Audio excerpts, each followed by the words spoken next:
जय जगन्नाथ सांग मैंने तो आज आम बनवा गोटे सुंदरिया मटर आलू तरकारी।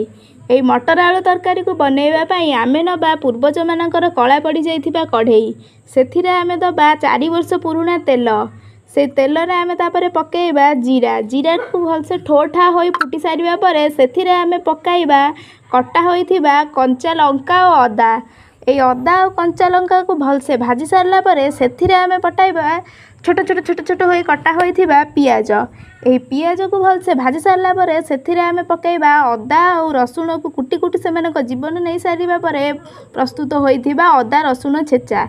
यही अदा रसुण छेचा को मसला सह भलसे मिसई सारिबा परे से आम पकाइबा किछि गुंड मसला जेमति कि लूण धनिया गुंड जीरा गुंड तापर यही मसला को भलसे मिसई सारला परे से आम पकाइबा आउ किछि गुंड मसला जेमति कि हळदी गुंड और नाली नाली देखा जाउथुबा लंका गुंड। यही दुई मसला को भलसे मिसई सारिबा परे को आम किछि समय कषिबा। किछि समय कषि हो गला परे आमे सेथिरे दबा आवश्यक परिमाणर पानी। आवश्यक परिमाणर पानी देकी एहा को भलसे कषिबा जेमति कि पानी मरी जिवो। देखंतु केमति तरकारी देखा जाउची। ए तरकारी रु जेमति से वर्ष पुराना तेल अलग है पानी अलग हो जिवो।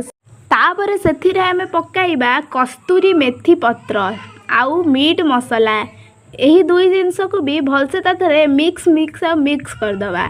यही दुई जिनस भलसे मिक्स हो गला परे से आम पकाइबा सीझा आलू चकड़ा जहाँद्वारा तरकारी आमर पानी पानी न हो टिके बहलिया हब।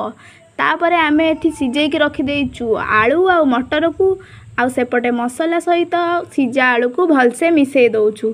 तापर सिझे रखिथिबा आलू आ मटर को तार पानी सहित देदबा। तापर देदबा आवश्यक अनुसार आउ पानी।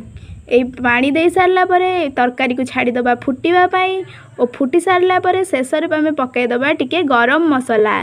जदि ये वीडियो भल लगी थाए ताहले लाइक शेयर और सब्सक्राइब करंतु।